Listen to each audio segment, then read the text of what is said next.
Hello and welcome, I am the Sterling and today we are playing Going Medieval. For those that haven't seen this game before, Going Medieval is a medieval city builder colony sim game that has been in early development for quite some time. In this series we are going to shake things up a bit. We are going to do a dwarven run, on survival settings and on hard difficulty. We will be beginning with a whopping 10 settlers on a mountain map, and as you will see, that alone is a whole other difficulty level right there. But I'll explain the rest as we go. So now we're ready to jump right into the game, so sit back, grab a cold one, and let's get started.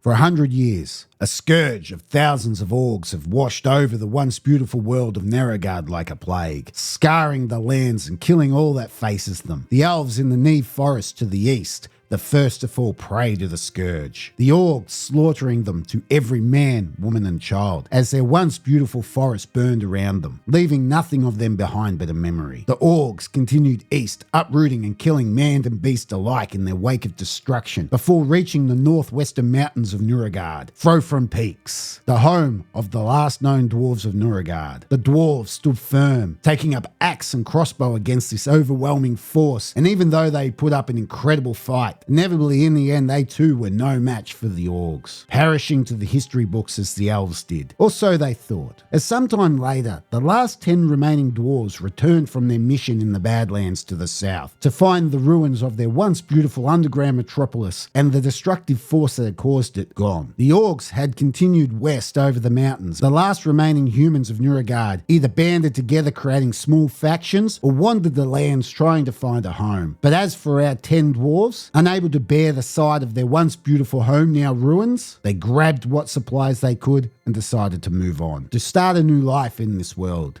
a new home, Ironhold.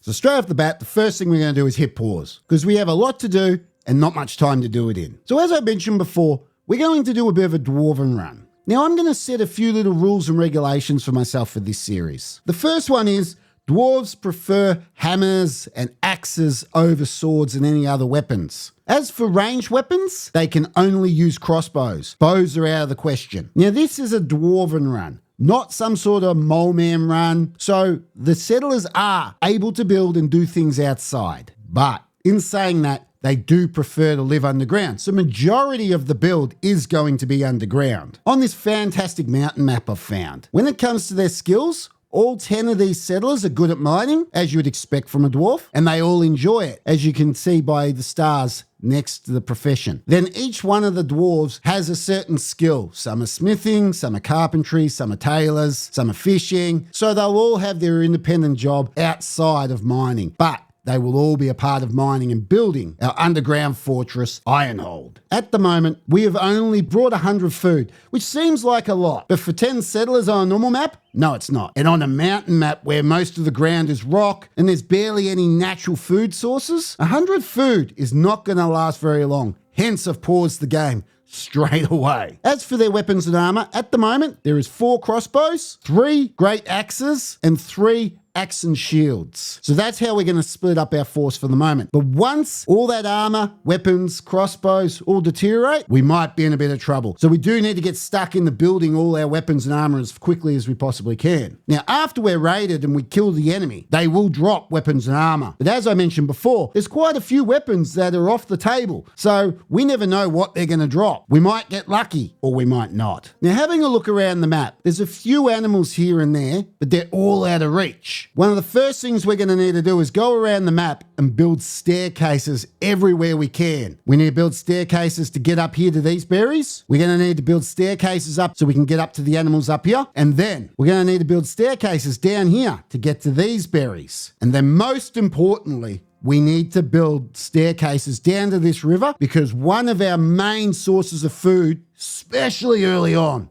is going to be fish. And that will hopefully get us through at least the first episode. That's how dire for food we're going to be for quite a while. I've already had a bit of a play on this map just to get a feel, get a bit of an idea of what I want to do. And It is brutal, proper brutal, especially starting with 10 settlers. Now, as I mentioned before, we're going to be building an underground metropolis, a bit of a fortress. And I've decided this area here is where we're going to begin. They're going to mine into this little section here, and this will be the entrance to the city. But there's so much potential on this map. I've got some big ideas that we can do for this area here. Oh, I don't even know where to begin with what I want to do. Truth be told, I haven't fully decided what I want to do in this area. I keep getting torn between about 20 different ideas just because of how much potential this area has. So now, first thing we need to do is we need to come up to the jobs and we need to make a nice clean slate. There we go. That's our nice clean slate. The way you set up jobs is quite simple. You prioritize it from 1 to 5. 1 being most important, 5 being least important. So as you see, firefighter, patient, convalesce, urgent haul, all set to a priority of 1 because they are the most important jobs. For instance, if one of the settlers get injured, we want them to drop everything and become a patient and get healed and fixed up before they drop dead of blood loss. We want everybody to haul goods, but it's not the most important job. So it comes last, hence they all have been set to 5. As for the rest of the jobs, they fit somewhere in between. They're everyday jobs. I like to put them as a priority of 2. Now, all our settlers have different preferences. Any job that has 1 or 2 stars next to it is how passionate they are about that job. But if there's a red star next to it, which there isn't any yet, then it's a job that they actually hate doing. And so if you give them that job, they will begin to get upset. And if they become too annoyed and too upset, then they'll rebel and they won't do anything you ask them. Now, as you can see, you've got different colors of jobs, from browns all the way up to gold. That's how proficient they are at that job. Obviously, gold being top quality. In this case, as a hunter, Danil is a 50, whereas a jailer, he's a 0. So now I'm just going to go through and set up the rest of the jobs for our settlers. And there we go. So as you see, Danil is our hunter, our fisherman, and he'll also tend to the animals later on when we have animals, feeding, picking up their poop, etc. Garen, he's our steward. He will go around and open windows. He'll extinguish and light torches, open and close doors. He'll tend to the settlement. Galmir, he's our chef. He will cook everything for us. Hiski is our blacksmith. He'll make our armor. He'll make our weapons. Isbal, he is our farmer. But also at the moment, because we have no farms, he too will be a fisherman and a hunter, and he'll help out Daniil. Kari is one of our most important jobs next to cook. He is our doctor. He will tend to anybody's wounds and save their lives. Liro will be our craftsman. He'll operate the kilns and the stonemason bench, making limestone bricks and clay bricks. He'll also help attend to the butcher's table. Hassi is our carpenter. He'll make bows, crossbows,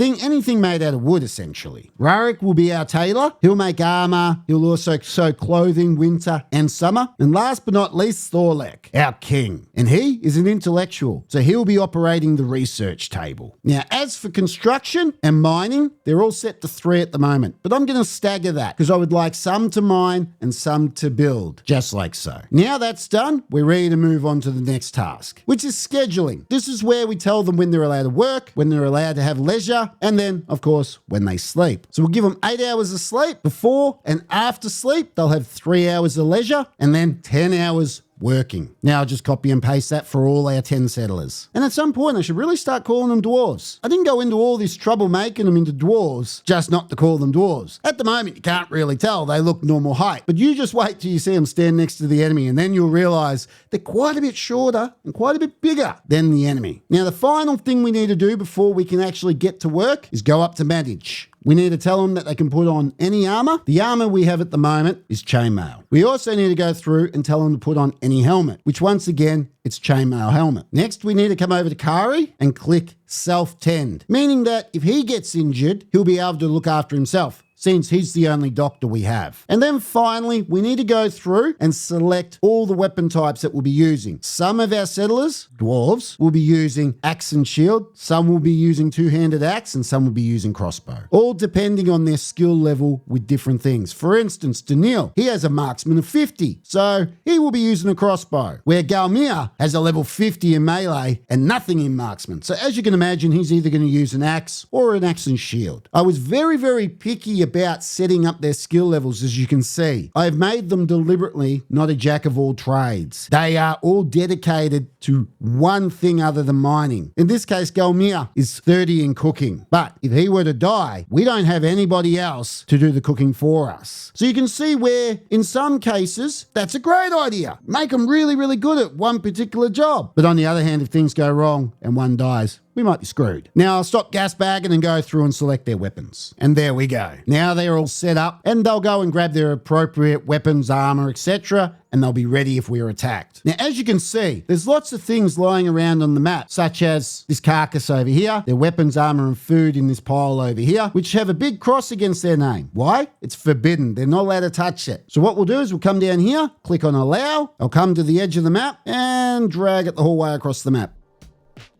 Just like so. Now they're allowed to grab and use everything on the map that we need. The next thing we need to do is make a storage pile. Now everything they collect will be stored here, just for the moment, until we have some form of shelter. Now one of the most important things we're going to need to grab straight off the bat is timber, as we have brought no building resources whatsoever. And the reason for that, I didn't believe that our settlers were going to be lugging timber and limestone all the way over mountains to get here. They'd only be bringing the necessities: weapons, armor, and food. Oh, and let's not forget booze. You can never forget the booze. So we're going to have to go around and mark whole bunches of trees to be cut down, because we need lots of timber, as I mentioned before.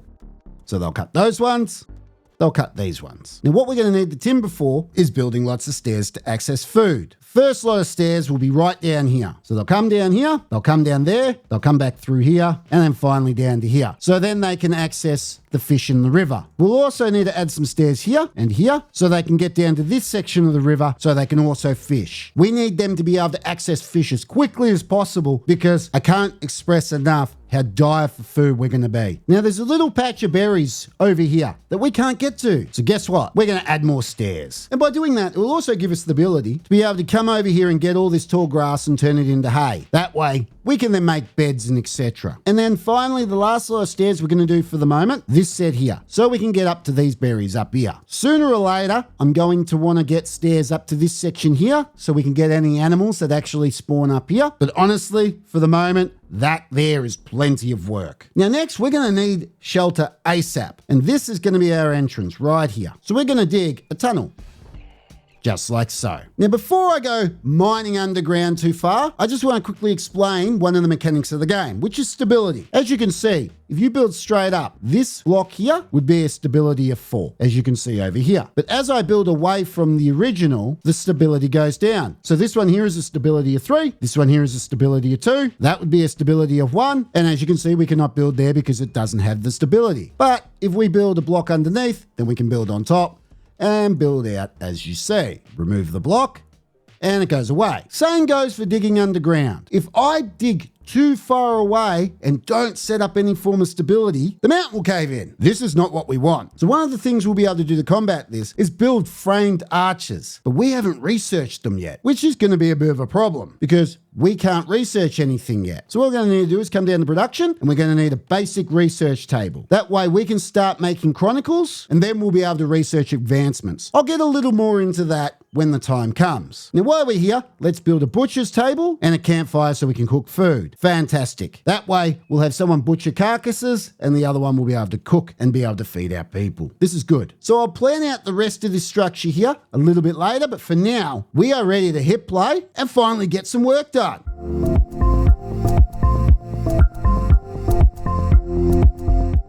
Fantastic. As you see, production is well and truly underway already. Now that we've built our research table, we're going to come down and we're going to click on Chronicles. That way they'll start producing Chronicles and we're going to tell them to do it until we make 30 Chronicles. If we come up to the Research tab, you'll see that each different category has a different price. As you see, Architecture is 15 Chronicles, which will give us the wooden beams I told you about. Terraforming, on the other hand, is 45 Chronicles. As we progress through this tab, we will get Research 2 and 3. We will then be able to create textbooks and thesis, both also needed for later advancements. But for the moment, we only need a steady stream of Chronicles to keep the ball moving. So now that's set up, we can move on to the next table, the butcher's table. And we want them to produce raw meat from carcasses. We're going to tell them to produce meat until we hit 110. The reason we don't want them to do it forever is the one bloke is working the butcher's table, he's also cooking. We don't always want him to be tied up over here at the butcher's table and not cooking any of the meat and then it rotten before they can even get it in their gobs. And just like in real life, it's not a good idea if they eat raw meat. Now, moving on to the campfire. Later on, we'll be able to build a kitchen, but for the moment, the campfire is all we got. So we have some pretty basic meals to choose from at the moment. We've got your basic meal and then animal feed, which we don't need animal feed because we got no animals. So we're just going to click on the meal, and this we will tell them to produce forever. The reason this can be forever is because once they run out of meat, then he'll just go back to the butcher's table and make another 110, and it will keep this nice and steady. Now we need to keep the production of food going. So we're going to come over here and we're going to tell them to harvest these berries. Very important. They've also built the stairs up here, so we're going to tell them to get those berries. They haven't quite finished the stairs down here, so access to this fish still non-existent, which is a little worrying. It's quite dire. And they haven't built the stairs here either. Luckily, there's some animals walking around that we can hunt. So now we can do the tedious task of searching the map for animals and hoping we come across one. But on this map,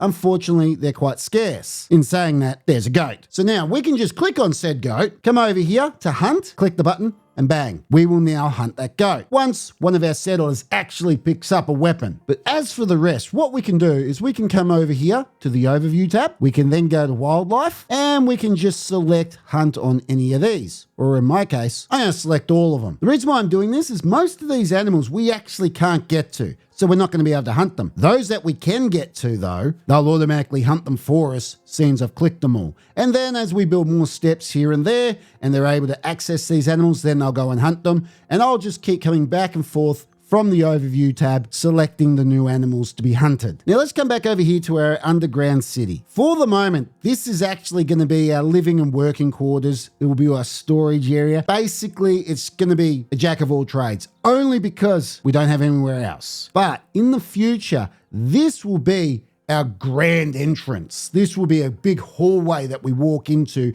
that then leads into the labyrinth of different rooms and buildings, etc. So let's start planning out where we're going to actually put the supports to hold up all the ceiling above. I want to do 11 either side. Now the reason for that, the actual structural beams, either wooden, limestone or clay, can only have a span of 10 square blocks. But I want to do 11 because I want to put limestone block walls either side. And then I want to align this entire room with limestone block walls. As we go along, it'll all make sense. So that's the span. Now, I'm going to do a structural beam every 5 spaces. I could go as far as 8, but I don't need 8 for what I plan to do. And there we go. That will be where all the structural beams will go. The way I'll actually build this is first we dig out this section here. Then we can lay the structural beams in those places. Then we can dig out the rest and we've got a big open space. This area here, I actually want it to be several layers deep. So we've got quite a lot of work ahead of us, but we don't want to get ahead of ourselves just yet. As I was saying before, I've actually got quite big plans for this. I'm going to do a big, massive front on it and all sorts of other things. The reason why I'm not telling you exactly what we're doing is because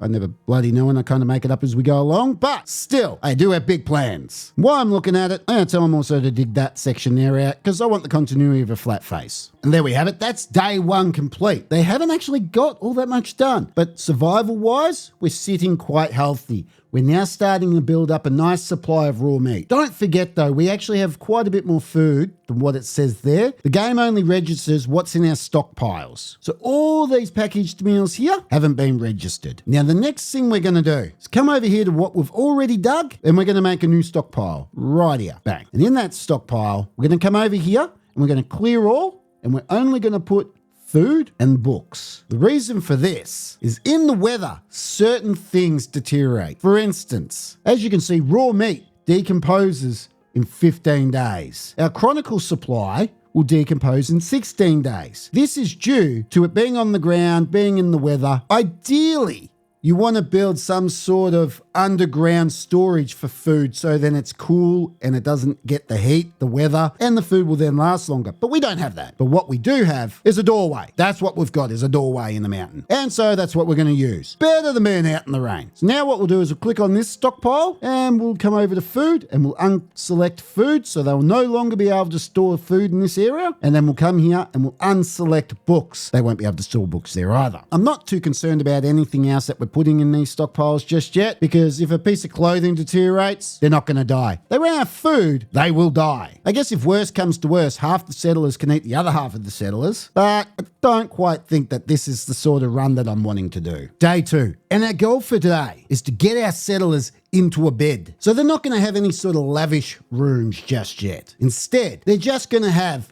sleeping spots in each one of these tunnels, just to basically get them off the ground and into at least something slightly more comfortable than rocky soil. And our second goal for day 2 is to get fishing and get our food supplies up, because if we don't get on top of our food, we're not going to make it to day 3, 4, and 5. So now let's hit play and let them get to work.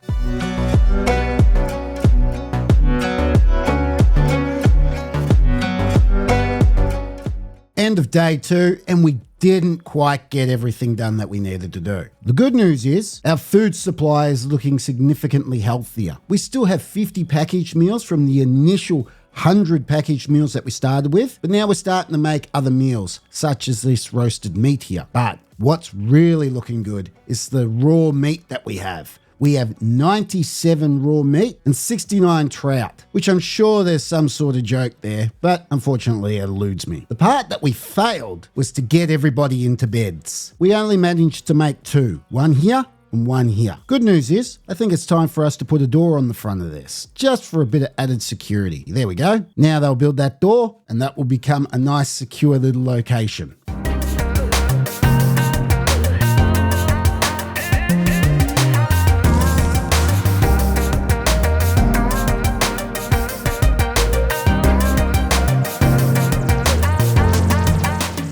End of day 3, and they're all in beds and they're all under cover. We have a good food supply and we're somewhat secure. Now, moving forwards, we have to start producing limestone bricks so we can start building the support so we can really open it up, and then we can get everything inside. Unfortunately, this will all have to wait for another episode, as this is all the time we have for today. So thank you for watching, and I'll see you next time.